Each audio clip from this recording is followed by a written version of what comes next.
इस लेक्चर में हम पढ़ने जा रहे हैं हमारा चैप्टर नंबर 4 बुक बीहाइव का द लिटिल गर्ल।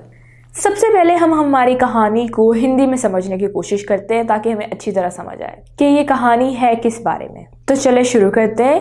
अगेन हम लोग क्या करते हैं, हम हमारी स्टोरी में से सेंटेंसेस को बहुत ट्रांसलेट करते करते हिंदी में समझते हैं। पहला सेंटेंस है, to the little girl he was a figure to be feared and avoided. छोटी लड़की के लिए वो एक ऐसा व्यक्ति था जिससे डरना चाहिए और उसे बचना चाहिए। Every morning before going to work he came into her room and gave her a casual kiss to which she responded with good bye father. हर सुबह काम पर जाने से पहले वो उसके कमरे में आता था और उसे एक आकस्मिक किस देता था जिसके जवाब में वो अलविदा पिताजी कहती थी। And oh there was a glad sense of relief when she heard the noise of the carriage growing fainter and fainter down the long road. और ओह जब उसे लंबी सड़क पर गाड़ी का शोर धीरे धीरे कम होता हुआ सुनाई देता था तो उसे राहत महसूस होती थी। In the evening when he came home she stood near the staircase and heard his loud voice in the hall. शाम को जब वो घर आया तो वो सीढ़ी के पास खड़ी थी और हॉल में उसकी आवाज सुनाई। Bring my tea into the drawing room. Hasn't the paper come yet, mother? Go and see if my paper's out there and bring me my slippers. मेरी चाय ड्राइंग रूम में लाओ। क्या पेपर अभी तक नहीं आया माँ?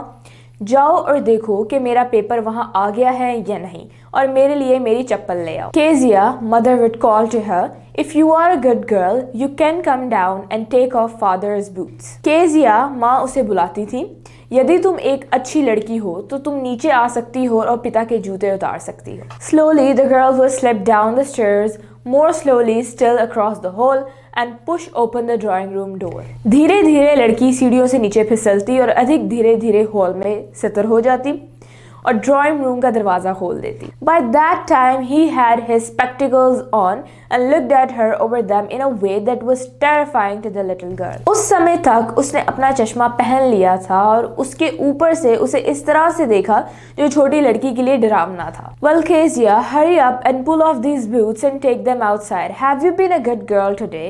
I don't know, father. ठीक है केजिया, जल्दी करो और इन जूतों को उतारो और बाहर ले जाओ। क्या तुम आज एक अच्छी लड़की बनकर रही हो? मैं नहीं जानती पिताजी। You don't know. If you stutter like that, mother will have to take you to the doctor. तुम्हें नहीं पता, अगर तुम ऐसे ही हकलाओगी तो माँ को तुम्हें डॉक्टर के पास ले जाना पड़ेगा। She never stuttered with other people, had quite given it up, but only with father because then she was trying too hard to say the words properly. वो दूसरे लोगों के साथ कभी नहीं हकलाती थी, उसने इसे बिल्कुल छोड़ दिया था, लेकिन केवल पिता के साथ, क्योंकि तब वो शब्दों को ठीक से कहने की बहुत कोशिश कर रही थी। What's the matter? What are you looking so wretched about?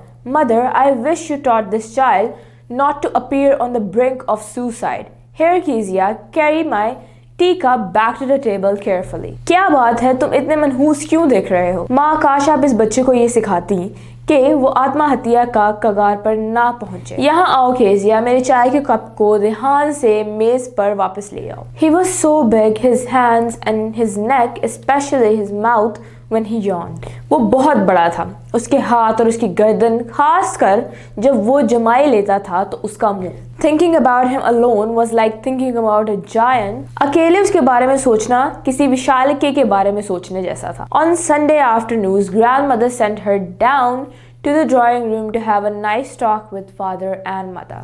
रविवार के दोपहर को दादी ने उसे पिताजी और माँ के साथ अच्छी बातचीत कराने के लिए ड्राइंग रूम में भेजा। But the little girl always found mother reading and father stretched out on the sofa, his handkerchief on his hand, his feet on one of the best cushions, sleeping soundly and snoring. लेकिन छोटी लड़की हमेशा माँ को पढ़ते हुए पाती थी और पिता सोफे पर लेटे हुए, चेहरे पर रुमाल, सबसे अच्छे गद्दों में से एक पर पैर, गहरी नींद में सोते और खराटे लेते हुए पाए जाते थे। She sat on a stool, gravely watched him until he woke and stretched and asked the time, then looked at her. वो एक स्टूल पर बैठ गई, गंभीरता से उसे तब तक देखती रही जब तक वो जाग नहीं गया और हाथ खींच लिया और समय पूछा, फिर उसे और फिर उसकी ओर देखा। Don't stare so, Kezia. You look like a little brown owl. इतना मत घूरो केजिया, तुम एक छोटे भूरे उल्लू की तरह दिखती हो।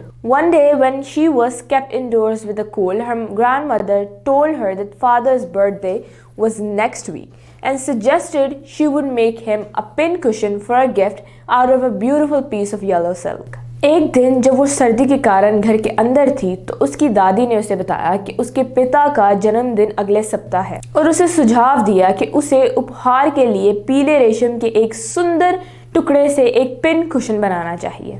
Laboriously with a double cotton, the little girl stitched 3 sides. बड़ी मेहनत से एक डबल कॉटन से छोटी लड़की ने 3 तरफ सिलाई की। But what to fill it with? That was the question. लेकिन इसमें क्या भरूं, यही सवाल था। The grandmother was out in the garden and she wandered into mother's bedroom to look for scraps. दादी बाहर बगीचे में थी और वो कबाड़ ढूंढने के लिए माँ के बेडरूम में चली गई। On the bed table, she discovered a great many sheets of fine paper, gathered them up, tore them into tiny pieces and stuffed her case, then sewed up the 4th side. बिस्तर के मेज पर उसने ढेर सारी बढ़िया कागज की शीटें देखी, उन्हें इकट्ठा किया, उन्हें छोटे छोटे टुकड़ों में फाड़ा और अपना डिब्बा भर दिया, फिर चौथे तरफ सिल दिया। Father's great speech for the Port Authority had been lost.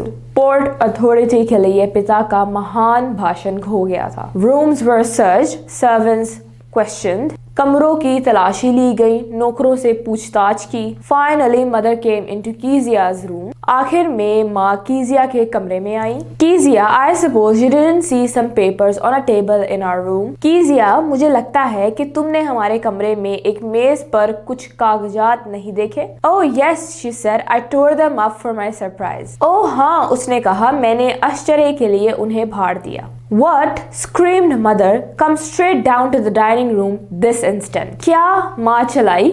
इसे कहा, सीधे भोजन कक्ष में आ जाओ। And she was dragged down to where father was pacing to and fro, hands behind his back. और उसे नीचे खींच कर लेके गए जहाँ पिता अपने पीठ के पीछे हाथ रखकर इधर उधर घूम रहे थे। Well, he said sharply.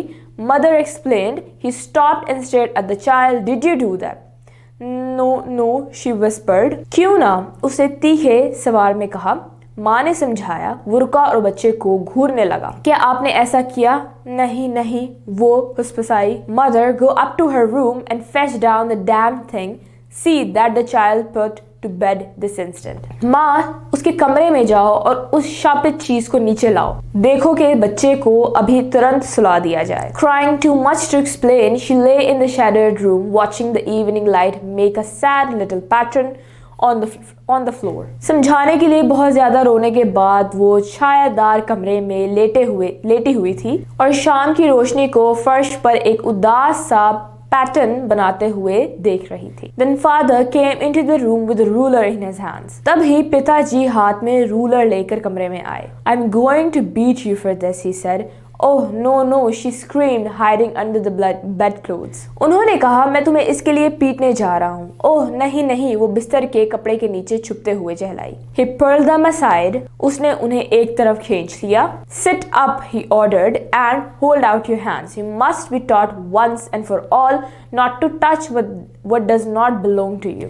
बैठो, उसने आदेश दिया, और अपने हाथ फैलाओ। तुम्हें एक बार और हमेशा के लिए सिखाया जाना चाहिए कि जो तुम्हारा नहीं है उसे मत छुओ। But it was for your birthday. लेकिन ये आपके जन्मदिन के लिए था। वो फिर से हकलाने लग गई थी। Down came the ruler on her little pink palms. उसके छोटे गुलाबी हथेलियों पर शासक नीचे आ गया। Hours later, when grandmother had wrapped her in a shawl and rocked her in the rocking chair, the child clung to her soft body. घंटों बाद जब दादी ने उसे शॉल में लपेटा और रॉकिंग कुर्सी पर बिठाया तो बच्चे उसके कोमल शरीर से चिपक गई। What did God make fathers for? She sobbed. भगवान ने पिताओं को किस लिए बनाया? वो सिसकने लगी। Here's a clean hanky, darling. Blow your nose, go to sleep. Pet, you'll forget all about it in the morning. I tried to explain to father, but he was too upset to listen tonight. यहाँ एक साफ रुमाल है प्रिय, अपनी नाक साफ करो, सो जाओ, पलटो, सुबह तुम इसके बारे में सब भूल जाओगी। मैंने पिताजी को समझाने की कोशिश की, लेकिन वो इतना परेशान था कि आज रात मेरी बात नहीं सुनेगा। But the child never forgot, लेकिन बच्ची कभी नहीं भूली। Next time she saw him, she quickly put both hands behind her back and a red color flew into her cheeks. अगली बार जब उसने उसे देखा, उसने तुरंत दोनों हाथ अपने पीठ के पीछे रख लिए और उसके गालों पर लाल रंग उड़ गया।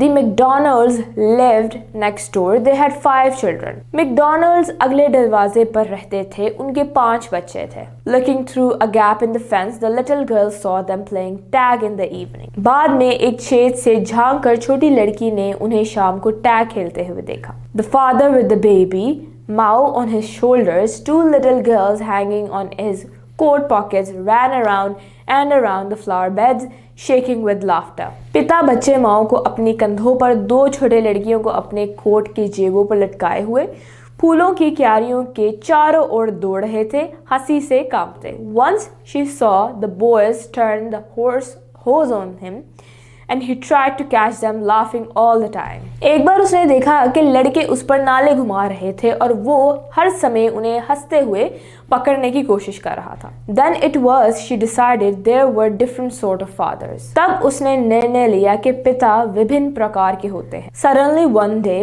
mother became ill. And she and grandmother went to hospital. एक दिन अचानक माँ बीमार हो गई और वो और दादी अस्पताल चले गए। The little girl was left alone in the house with Alice, the cook. छोटी लड़की रसोइया एलिस के साथ घर में अकेली रह गई थी। That was all right in the daytime, but while Alice was putting her to bed, she grew suddenly afraid. दिन के समय तो सब कुछ ठीक था, लेकिन जब एलिस उसे बिस्तर पर सुला रही थी तो वो अचानक डर गई। What will I do if I have a nightmare? अगर मुझे कोई बुरा सपना आया तो मैं क्या करूंगी? She asked. I often have nightmares and then Granny takes me to her bed. I can't stay in the dark. It all gets whispery. उसने पूछा, मुझे अक्सर बुरे सपने आते हैं और फिर दादी मुझे अपने बिस्तर पर ले जाती हैं। मैं अंधेरे में नहीं रह सकती। You just go to sleep, child, said Alice, pulling off her socks, and don't you scream and wake up your poor pa. तुम बस सो जाओ बच्चे, एलिस ने अपने मोजे उतारते हुए कहा, और तुम चिल्लाओ मत और अपने बेचारे पापा को जगाओ। But the same old nightmare came. The butcher with a knife and a rope who came nearer and nearer, smiling that dreadful smile, while she could not move, could only stand still, crying out, "Grandma, Grandma." She woke shivering to see father beside her bed, a candle in his hand. लेकिन वही पुराना सपना आया, चाकू और रस्सी वाला किसाई जो उसके करीब आता गया और भयानक मुस्कान बखेरता रहा। जबकि वो हिल नहीं सकती थी, केवल सितर खड़ी रही और चिल्ला रही थी, दादी दादी। वो अपने बिस्तर के पास पिता को हाथ में मोमबत्ती लिए देखकर कांप उठी। What's the matter? he said. क्या बात है? उसने कहा। Oh, a butcher, a knife. I want Granny. ओह, एक कसाई, एक चाकू, मुझे दादी चाहिए। He blew out the candle, bent down and caught up the child in his arm, carrying her along the passage to the big bedroom. उसने मोमबत्ती बुझा दी, नीचे झुका और बच्ची को अपने बाहों में पकड़ लिया और उसे बड़े कमरे के रास्ते ले गया। A newspaper was on the bed. A half-smoked cigar was near his reading lamp. बिस्तर पर एक अखबार था, उसके पढ़ने के लैंप के पास एक आधा जला हुआ सिगार था। He put away the paper, threw the cigar into the fireplace, then carefully tucked up the child. He lay down beside her. उसने कागज हटा दिया, सिगार को चिमनी में फेंक दिया, फिर सावधानी से बच्ची को अंदर रख दिया। वो उसके बगल में लेट गया। Half asleep still with the butcher's smile all about her, it seemed. She crept close to him, snuggled her head under his arm, held tightly to his shirt. अभी भी आधी नींद में कसाई के मुस्कुराहट के साथ उसकी चारों ओर ऐसा लग रहा था वो उसके करीब आ गई, अपना सर उसकी बाह के नीचे छुपा दिया और उसकी शर्ट को कसकर पकड़ लिया। Then the dark did not matter. She lay still. तब अंधेरे के कोई महत्व नहीं था, वो शांति से लेटी रही। Here, rub your feet against my legs and get them warm, said father. यहाँ अपने पैर मेरे पैरों पर रगड़ो और उन्हें गर्म करो, पिता ने कहा। Tired out, he slept before the little girl. थक कर वो छोटी लड़की से पहले ही सो गया। A funny feeling came over her poor father, not so big after all, and with no one to look after him. उस पर एक अजीब सा एहसास आया, बेचारे पिता आखिरकार इतने बड़े नहीं हैं और उनके देखभाल करने वाला भी कोई नहीं है। He was harder than grandmother, but it was a nice hardness. वो दादी से भी सख्त था लेकिन ये अच्छी कठोरत थी। And every day he had to work and was too tired to be a Mr. McDonald. She had torn up all his beautiful writing. She stirred steadily and sighed. और हर दिन उसे काम करना पड़ता था और वो मिस्टर मैकडोनाल्ड बनने के लिए बहुत थका हुआ था। उसने उसकी सारी खूबसूरत लिखावट को फाड़ दिया था। वो अचानक हिल गई और आह भरी। What's the matter? asked her father. Another dream? क्या बात है? उसके पिता ने पूछा, एक और सपना? Oh, said the little girl, my head's over your heart. I can hear it going. What a big heart you've got, father dear. ओह, छोटी लड़की ने कहा, मेरा सर आपके दिल पर है, मैं इसे जाते हुए सुन सकती हूँ। कितना बड़ा दिल है आपका पिता। अगर आप ये लेक्चर कंप्लीट देखना चाहते हैं और बेशुमार MCQs और उनके एक्सप्लेनेशन चाहते हैं तो कृपया अभी गूगल प्ले स्टोर पे जाइए और डाउनलोड कीजिए ऐप हिप्पो ई-लर्निंग प्रोग्राम और इससे खुद भी फायदा उठाइए और साथ साथ अपने फ्रेंड्स एंड क्लास फेलोज को भी रेकमेंड कीजिए। And don't forget to like this video and subscribe to our channel. धन्यवाद।